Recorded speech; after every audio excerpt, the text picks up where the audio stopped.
discussed in the past how involving your kids in sports can help build essential life skills like teamwork and discipline and resilience, shaping them both on and off the field. Well, today's guest is former NFL linebacker and college football Hall of Famer David Pollack. You may know David as a hard hitting football star or as a beloved analyst on ESPN's College Game Day. But now, David has taken on a new role. He is an author, and his new book is debuting, and it is called The Won't Quit Kid. I love it. Welcome to PGK, David. It's so fun to have you on. Thank you for having me on, Miss Meg. And it still sounds weird when you say author, because that's never something ever that I ever would have dreamed of. You know, isn't it the truth? It's kind of like God throws you these curveballs, doesn't he? And we were talking before it. I'm a pediatrician. I end up in the funniest places. I go, but this doesn't make sense. So, but I think this is great because with your background and your history and your expertise, I think it's really important to take all of that and use it to help parents with their kids, because so many parents, are really struggling. So let's talk about you and let's talk about your career. Your career unexpectedly ended. You had a neck injury. Oddly enough, you call that one of the best days of your life, which is kind of weird. Now, how did that happen? And how did that moment reshape your perspective on resilience and faith and handling life? Well, my goal, Meg, was always to be a football player, an NFL football player, since I was 6 years old. And I reached that goal, but my second season is when I had the injury. And man, I've always had a relationship with God since I was a senior in high school, and I've had faith, but it was very much a one-way relationship. It was, I talked to God when I had time. When it worked in my schedule, it was great. And God, hey, this is going well, appreciate it. And so it was just really cool because when my injury happened, like the Bible says, be still and know that I am God. And I had never done that. And in turn, I'd never really heard from God. But when I had that opportunity to really get still and to read and to focus more and to listen more, to become a better listener, I can just tell you, Meg, that was one of the greatest times. I was in a neck brace for 6 months. I was in a halo for 4 months. I was in a neck brace again for 6 months, and then I had surgery and then a neck brace again. And yeah. Well, it sounds bad, but it was a lot of downtime, and it was a lot of thinking, and it was a lot of who's in your life for the right reasons. And you start to see some people that fade out when your stardom fades with it, right? And so it was just really, really cool. I'm a better husband now because of it. I'm a better dad because of it. I'm a better friend because of it. And I think that's the takeaways. There's some things in life God's going to be like, all right, I'm going to spare you from, and I'm going to take you around. But there are some things you're only going to learn in life when God takes you through that storm. And Right. It's going to be hard, and you're not going to like it. And it's kind of like the book. It's going to hurt, but God's going to show you something truly great in it and take you to a new place in your faith that's the only way you'd have gotten there. And so that's why I think it was one of the greatest days of my life. That's why I wouldn't go back. I wouldn't change it. I wouldn't want a NFL Hall of Fame career because I wouldn't be the person I am today. Mm-hmm. That is really remarkable because so many times people think you have a bad injury like that, and that's a bad injury. I mean, going through what you did, surgery and the halo and neck brace and so forth, that's really hard.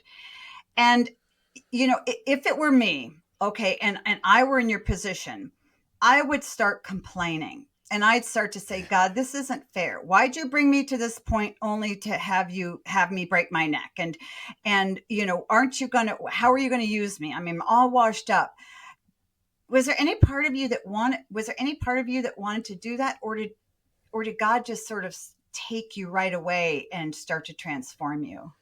I think he took me right away and started to transform me. But here's the thing that I think you only learn when you go through things. And that's why beautiful ministries are born from really hard times a lot of the times, right? Like going through losing a child, and then you start things that help people that have lost children, and you have a ministry to be able to speak to people. So I think it was awesome because God immediately started to build some resilience in me and to build I remember I went to the children's hospital, Meg, with my halo on, Oh, because I'd always gone to hospitals and visited kids, but I'd never gone when I was banged up. I was a big, strong football player. And so I walked in there with my halo, and I went around to the kids and I was like, hey, I'm struggling too, you know? And so I think to build that empathy, to build that sympathy, to realize like, yeah, and here's another thing that we hear a lot of times in our faith. And my mama said this to me recently because she's new to her faith and she's still growing.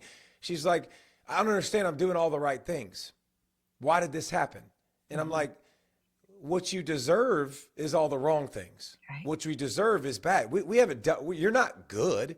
You're not inherently good. You're inherently bad, just like me. And we don't deserve anything. And so I think being able to put that in perspective and learn like I am grateful for the day I have. I remember being in my halo and I'm like, somebody buried their child today. Right. Like somebody buried their mom today. And all the why me stuff, it's like a rocking chair, right? Like worrying it will give you something to do. It ain't going to get you nowhere. Right. So I think God started to build that in me, and it's a message that I want to share because people have me come speak, and it's like, hey, you know, we want you to come, you know, 3-time All-American to Georgia and first-round draft pick and all this good stuff. And I'm like, well, let me tell you about some stuff that sucked. Like, let me tell you about some stuff that wasn't that Yeah. fun, Right. right? Like, and so I think, you know, building a heart for that and now being able to use it in ministry has been a blessing. You know, and it's so true. But I think down deep, we all want to hear somebody's struggles, and we all want to know that, gee whiz, you did it and you got through and you didn't quit. So, you know, maybe I can too. Would you have written the Won't Quit Kid book if you hadn't broken your neck? No, and I also wouldn't have written the Won't Quit Kid book if I didn't get fired, you know, from ESPN, which is another part which my mom would be mad at me right now, Meg. She's like, "You were let go." I'm like, "Mom, you can spin it however you want. They told me not to come back, like whatever that looks like, Mama." Yeah. Yeah. But no, I think when you start to pursue a dream like I have Hmm. and chased it and accomplished it, and then it's gone and it's Hmm. taken away. Like I think a lot of times now the wheels go in motion and it's like, okay, like what do you got for me next, God? Like where do you want me? Like what are things that the art of the possible starts to come back. So I'd encourage anyone who's listening that like you've had a hard time and you failed and you're not where you want to be. Like, okay, what's the art of the possible? And to me, it's like what really excites me? Like what gets me happy? Like I love to, I'm a high school football coach, Meg. Hmm. I coach high school football. I coach high school girls varsity basketball. Why? Because it excites me. Like Hmm. the paycheck doesn't excite me, Meg. That does nothing for me. No, yeah. But the ability to get 100 kids in football and have a chance to speak a unique message into their lives and play a pivotal part in a critical part in their lives, that's awesome to me. And so I think the art of the possible began, you know, when I've lost some of my other careers and like, what do I want to be? Where do I want to be? How do I motivate? How do I inspire? How do I reach more people? And so I think this was another avenue, you know, like writing a book. And I've also seen a lot of this, a lot of youth league sports. Parents they're a little bit jacked up, man. Like their thought A little processes bit. and Yeah, a lot. Sweet Yeah. baby Jesus, Meg. I mean, it Yeah. is a bad deal sometimes. And so like trying to help parents focus on a specific message. And that's what this book is, man. Like you're going to learn a couple things in the book. It's going to be hard, it's going to be hot, and it's going to hurt. And that's life, by the way. So teaching our kids how to focus on the positives and how to go, okay, like I want to show up and have a great attitude and be a great teammate and do the best I can. Like, but success isn't touchdowns. Success isn't home runs. Success is me doing my best, like having a good attitude, having great effort. Like those are things that I can control. So no, without some of the struggles and hardships, I don't think I get where I'm at in my life for sure. Yeah. Well, you know, looking on the outside, and of course, well, a lot of what I do is deal with not deal. I talk with parents and their kids. And one of the things that I know, you know very well, that I've seen too, is that kids and parents are so wound up about sports. And I know that you've talked about how important it is to bring joy back to the sports and to help kids get that balance in their life. Well, a lot of times it's not the kids doing it or kids not trying to do it. It's the parents. So how can parents and coaches foster an environment focusing on their personal growth and their attitude rather than wins and losses? Because what I see is, parents wear their kids' success as a badge of honor. And it's like, if my kid makes it to the NFL, if my kid is is on ESPN, then he's doing really well. Therefore, I must be a good parent. They don't say it, it's probably subconscious. So talk about how we help parents create that balance in their kids' lives, and how to get them to focus on what really matters in the game. It's not your journey, it's theirs. Hmm. That's the first thing. Take yourself out of their journey, because if you so here's the thing. You're way more likely to turn your kid off than you are to turn them on to something great. And so if you keep it fun, I would argue this, Meg, if they enjoy it, they'll work. Right. Right? Like if Hmm. they literally enjoy it and they've adopted this journey as their own, I think they'll be very successful. So when you get in the car, let's not dads, let's not give the lectures. Hmm. Like let's do this. Let's go, "Hey, I love watching you compete." That's really simple. I love watching you compete. Whether you score 40, whether you don't score a bucket, I love watching you. Did you try as hard as you could? Like, Yeah. did you have fun? Like, those are the questions that you ask, not, "Man, why didn't you do this? Why didn't you do that?" And so I think we can take away the joy from our daggum kids, man, and we can rob them of that joy, and we can make it hard. Coaches, make it fun. Like, this is not difficult. I don't need you to raise an NFL player. I need you to Hmm. raise my kid in an awesome atmosphere. They have a lot of fun. They stay safe. They learn these lessons that are so important about discipline and toughness and sacrifice and winning because of someone else, losing because of someone else, working together. Like, all these lessons are so great. And I think it's the parents that rob them from them. And that's what's frustrating. And that's what we're trying to change. That's the culture we got to get rid of, is just, let's have a lot of fun. Let's Right. enjoy it. Let's not make car rides miserable. Well, and I hear that from parents, and this is the kind of thing I'll hear. My son plays football, and I really want to encouragement, and all I want is it for to be fun for him. And then that same parent is on the sidelines at every game or even practice, yelling and screaming to tell his kid where to be on the field. Well, there's what he believes in is saying is not what he really is doing. So why do parents have such a difficult time really allowing it to be fun for their kids, and to take the emphasis off of, gee, I'm so proud of you, you just won that game? What's our problem as parents? I think it's probably how we were raised. Hmm. We were raised in a competitive atmosphere, and it was a little bit more old school, a lot of us. So we're a little bit more old school, but these new generation of kids are different. And I would argue because the parents are different and the parents are raising their kids different, I think that has something to do with it. But like, again, I think if we can focus on, this isn't my journey. Like, Hmm. how can I just come beside them and support them? How can I use sport as a lesson for life? How can I Hmm. use them as as a tool for growth? And Hmm. so it still have fun, but a tool for growth. And here's the thing: why are you yelling? Right. Like, this ain't your journey. Let them Right. have their journey. Let the coaches coach. If you want, like, here's my thing, Meg. You got three options when you come to a game. Okay, you Mhm. can pick one and you stay there. But these are your only three options. You can be the referee. If you want to be ref, for God's sakes, do it. Go be the referee. If you want to be the coach, be the coach. Mhm. If you want to be a parent, be a parent. Right. Pick one and stay in your lane. In your lane. Parents Yeah. aren't coaching. Like, Mhm. your kid throws a strike or a ball and turns and looks right to you.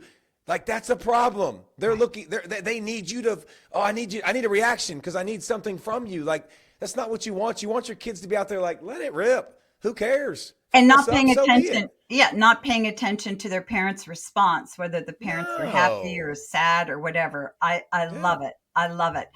Now, you've had mentors, Coach Eddie Shaddix and Mark Watson, and you said that they played a really key role in your life, not just when it comes to sports, but spiritually. And now you're a coach and you've written a book. How important are role models and mentors um, in kids' lives, and how can parents foster that in their I mean, kids? it's huge, because despite what you want to believe, your kids don't care what you say all the time. They don't.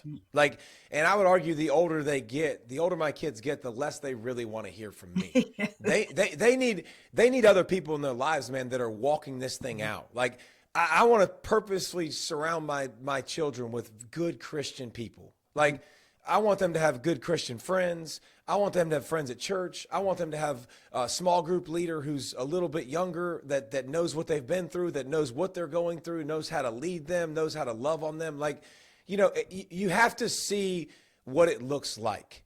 Like, it's hard to obtain something that you can't see. But if you can see it and you see it right in front of you, like, oh, that's what it looks like. Like that's what it looks like to be light. That's what it looks like to show kindness. That's what it looks like to love. Like, I think you have a real chance to become successful. You are the average of the 5 people you spend the most time with, period. Exactly. Like, you are the average of the 5 people you spend the most time with. And I'm talking to Meg. I'm talking to David. I'm talking to the person in the car who's 20 years old. It doesn't matter who you are. Whoever you spend the most time with, you will become. You want to try that logic? Go spend time with people that curse. You'll start cursing more. Go spend time with people who are negative. You'll be negative more. Go spend time with people that are light, like that they are kind and they are loving and they do things in the community. Hang out with people that have a great marriage. Because guess what? If they don't care about their marriage, they dang sure don't care about yours. Whether you like it or not, that's the truth. So I think that's a universal truth for the young, the old, the whoever, the women, the men, everybody should do that. Because a lot of times we hear parents say, well, I don't want my kid to grow up in a bubble.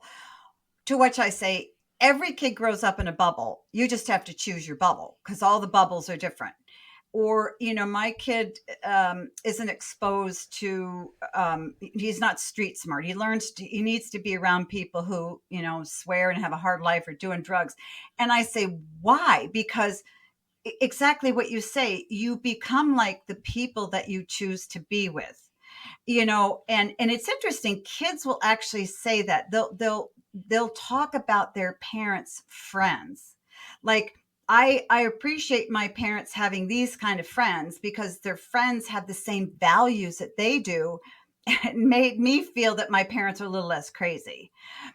So I think the point you're making is really important, not just for the kids, but also for the parents.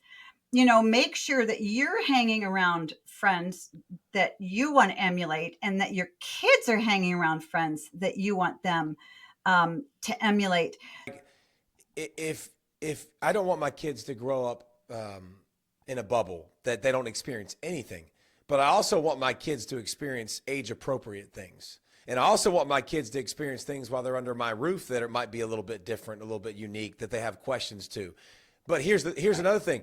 Everybody has a cell phone. Everybody has social media. Well, don't give me that crap. Like, don't give me this, Meg, that they're going to have a phone at some point. They need to learn to use it. By that logic, they're going to drive a car at some point. So at 14, they don't need to be driving a car, right? So their brains aren't ready for certain things. Exactly. My kid's brain's not ready for a cell phone at 10 years old and all the things that come with it. So that's something that I'm going to make sure that they stay away from. Like, I'm going to stay away from social media as long as I can with my kids, because I don't want them to experience some of these things and start comparing themselves, because they're not mature enough to handle that yet. So I think there is a fine line, yes, between living in a bubble, and we got to find others to serve and to love on and to pour into. But there's also a fine line between your kids not ready for certain things. So let's not, like, we had a discussion in our small group. There was a couple that they're sophomores in high school. They're okay with them going to a party with alcohol because they're going to make the right decision. I'm not ready to take that chance at 15. Like, I don't think my kids at the not kids at that age they to me can't make yet. the So right I'm decision. gonna protect them as long as I can while still exposing them to as much as I can. Right. Well, and talk to them about that, and again, I think that parents allow their young kids to go to parties where kids are drinking, because they feel they can trust their kids because their kids are smarter than other kids and because they have a stronger will than other kids. And that is not true. What we realize is kids are so desperate to be accepted by their peers, even if they're doing bad stuff, that they're going to go along and do that. And that, our job as parents is to kind of protect them from making bad decisions, they're going to have a real harmful effect on them. Um, so let's go back to you, because I want to pick your brain a little bit. You've done a lot. You've played NFL. You're a college Hall of Famer. You're a broadcaster. So you've made some significant Yeah. career shifts. You went from football to broadcasting. What was it like broadcasting Well, Meg, on it wasn't on college purpose. I game wanted to day? play football, but that door closed. And then I never thought I'd be in the media. I remember when I was in my neck brace and I'm like, dude, I'm watching college game day. And I'm like, I'm arguing with Kirk Herbstreit, who's one of my better buddies. And like, I'm like, no, like you're wrong. And I called my agent the next day and I was like, hey, I think I can be a broadcaster. And they're like, did you go to school for that? I'm like, no. I said, I'm hard-headed, I'm opinionated, I'm obnoxious. Like I feel like I check a lot of the boxes to do this.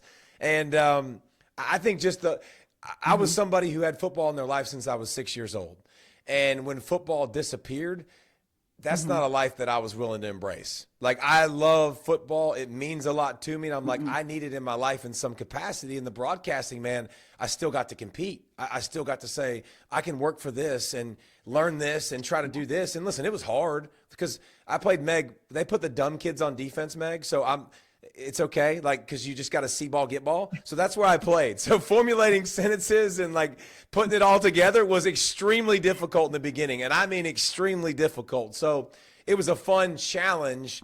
And then a cool way to see the country and experience different traditions and fan bases. And game day was so much fun.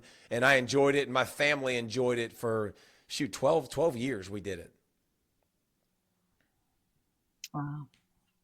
So how did that help you learn how to adapt to new challenges even? I think you learn that like when one door closes, another door opens. And that doesn't mean that door opens and all of a sudden, Meg, I'm walking through it and that thing is bright and shiny and it's like, I'm here, I have arrived. Like I remember when I started broadcasting, I started at Fox SEC Gridiron Live, Meg, audience of 3. Like my mama didn't even watch because it was like from 12 to 2 a.m. recaps on college football. Nobody was watching, but I literally remember looking at myself and I'm like, dude, you're a freshman in college. Like you got to go out and work and you got to earn this. No matter where you're at and what your job is and what your title is, like be the best at it. Because how I got to ESPN College Game Day was on a show that I thought nobody was watching and wasn't a big deal. And guess what? Kirk Herbstreit was watching one day. And the dude called me after the show and was like, hey, I was watching Fox SEC Gridiron Live. I was like, why? Like, oh, you were one of the 4 people. And he was like, I love your passion and your energy. We need more of that. That's what opened the door. So if you're getting coffee at the company right now and you don't feel like you're getting respect, be the best at it. Like you're getting coffee with a great attitude, with a smile on your face. You're a secretary, like you want to be the boss, so be it. Like be a great secretary. Like when you're great where you are, a lot of people will take notice. They will see it. It's not going to be in your timing. Like it might happen later than you want it to happen. But if you shine and you let your light shine, like people will take notice. So be great where you're at. Yeah. I think you're absolutely right. And I think a lot of it is an attitude that's a choice, because a lot of times if we get knocked down or we, our career, our NFL career or something is cut, people start to feel sorry for themselves, particularly young people. And boy, I deserve better than this. And why did this happen? But it seems like your attitude was very different. You flipped it and used it for good. It's like, okay, well, where else can I really excel? What can I bring, some joy to or some brightness to? Because that would have been hard, honestly, to have been on a show where just so few people were listening. But I admire your tenacity and the fact that you just stuck to it. Let's talk about the won't quit kid.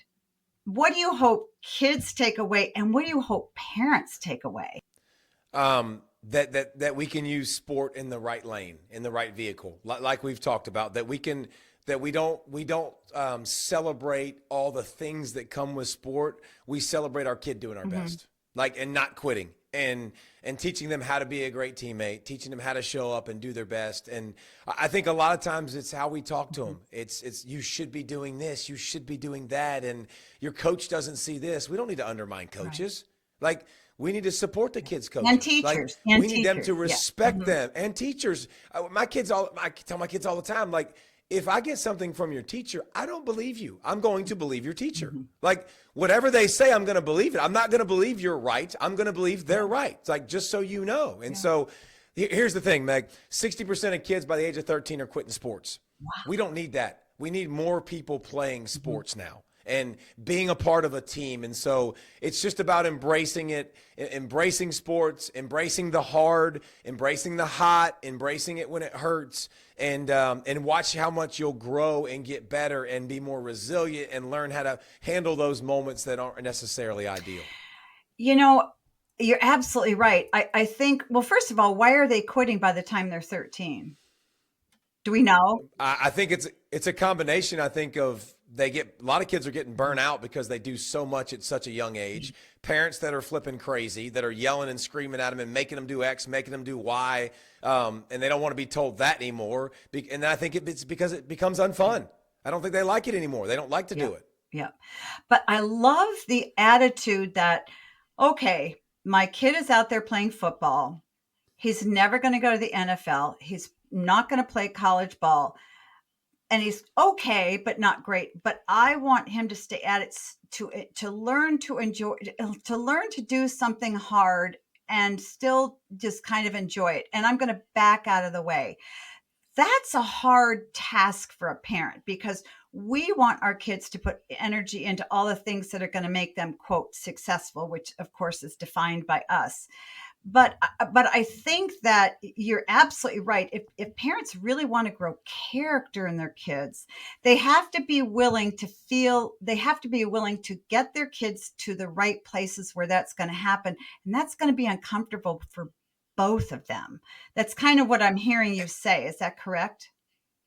Correct. And there's a million teams. Don't settle. Don't settle for a bad team.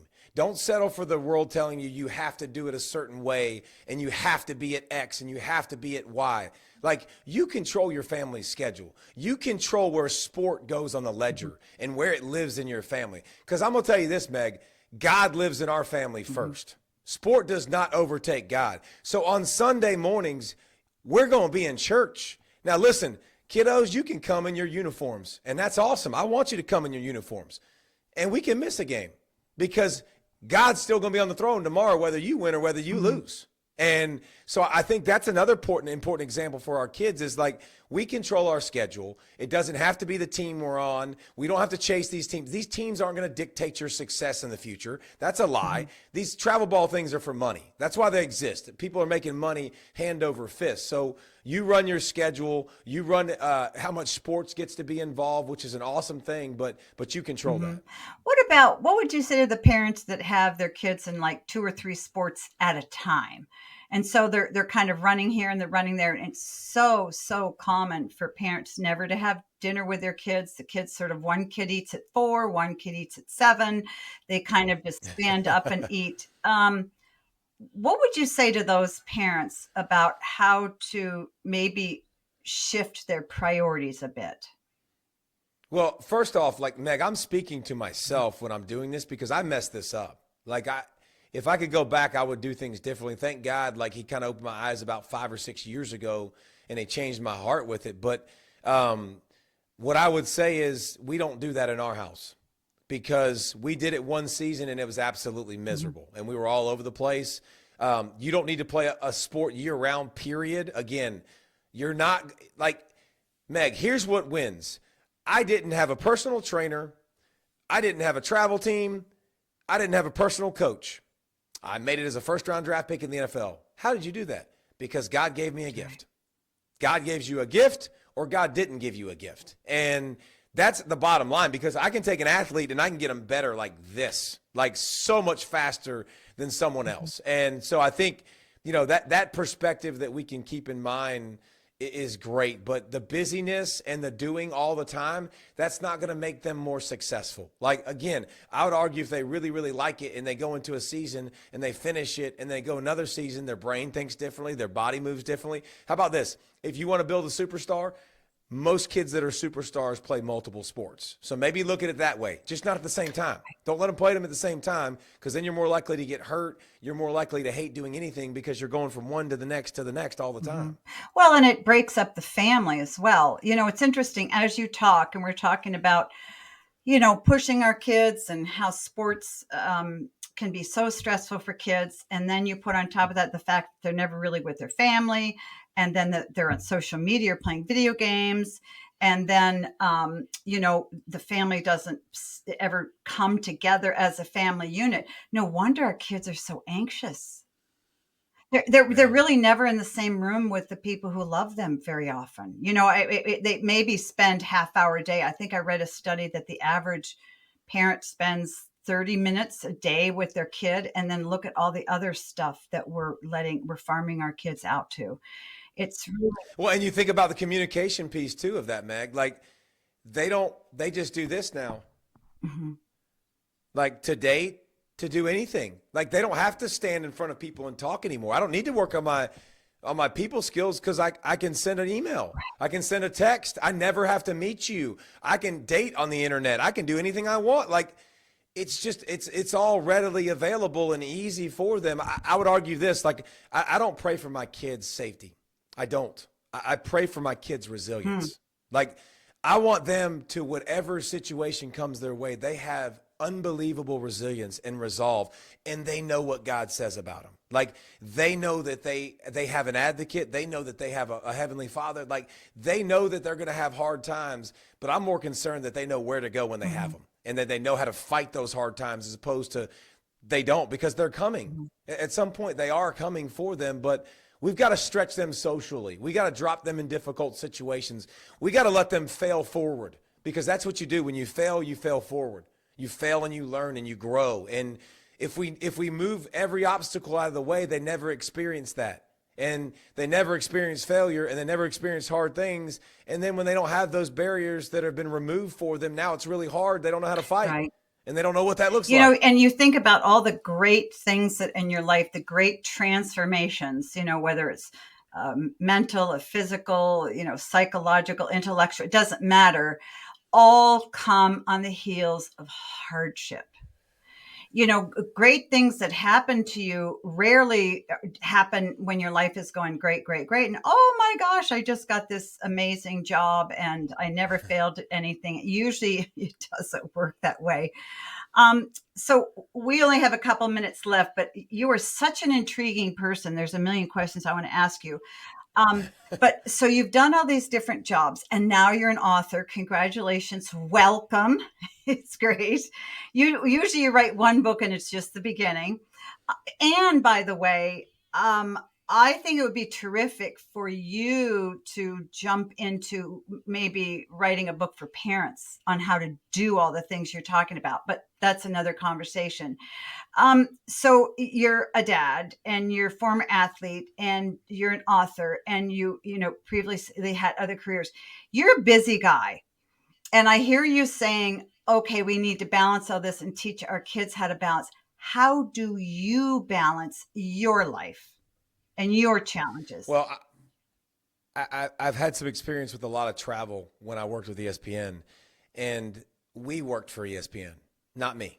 Like I brought my kids every chance I could. Okay. I brought my wife every chance I could, and visited a ton. My son saw 28 campuses. Like he's been all over the place, and I just try to make it a we thing, and as much as I can involve. One thing I learned the hard way, also like I lived kind of a glamorous life on television and all this stuff. So my wife was always asking me questions about what are you doing, and intrigued. And she was at home and she was doing the monotonous and the hard things. And I didn't always ask her. So I had to learn to really make that a conscious effort of like, no. We ain't talking about me when I get on this call. We're going to talk about my baby doll and what she's doing. And so learning the order and how it's supposed to go. It's supposed to go God first. It's supposed to go my baby doll second. And then my babies come next.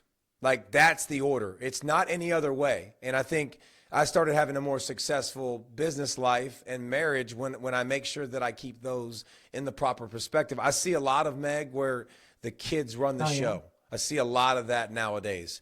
And I have this analogy that I like to use. Me and my wifey, we're heading home from the hospital. She just gave birth to our first son. His name's Nicholas. Nicholas goes in the car seat. Meg, where does Nicholas go? In the back Correct. seat. I thought you just put him in Nicholas the car seat. Yeah, okay. Yeah, in the back seat. No, Nicholas don't ride shotgun. My baby doll rides shotgun. She is number one on this earth. Like, besides God, she is number one. My kids come next. And so I think learning to run your household that way has success, but learning to incorporate your kids. And now, honest to goodness, I'm in a stage, Meg, where I choose to make less money to make more memories. And that's my stage right now, because I got a 9th grader and a 10th grader. I'm not missing. And I'm taking a lot of unpaid coaching jobs to be a part of what they're doing, but I'm going to be there. And here's the thing. If you can't be there and you've got a job that's difficult, it's taxing, when you're there, be there. Put your stupid phone down.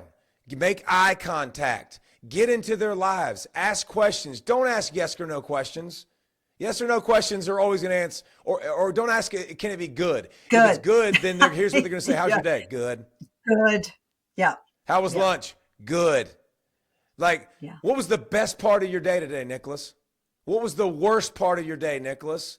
Oh, I know you had PE today on the schedule. Did y'all run around? Did y'all do something fun? Like, those are the questions that we ask to get conversation going, to get that stuff happening and to be successful. But you got to be willing to give some things up and to give some times up and some of that money in your life to make sure that family's taken care of. You sound so much like me. It's nice to hear somebody else sort of just championing kids and better lives for kids and stuff. Well, I wish we had so much more time. Like I said, I'd love to hear your thoughts on so many different things. Today, I've been talking with David Pollack. He's a former NFL linebacker, college football Hall of Famer. He is a dad, a man of strong faith, and his book is The Won't Quit Kid. It's a book for kids, but parents, read it. It's really, really important, because as you can hear, the message that David has is more for parents, really, than it is for kids. So, David, thank you so much for joining me today. Thank you, Meg. Thanks for having me on. You know, many professionals invest in an executive coach for personal development and a trainer for physical fitness. Now, you can hire me, a best-selling author and expert coach, to help you raise great kids. I've over 35 years practicing pediatrics and an extensive experience decoding what your kids need and think about you. I've helped countless parents just like you. You can talk directly with me through private or group coaching. I'll listen and provide a customized plan to help you be the best dad you can be. Sign up now through the link in the episode notes.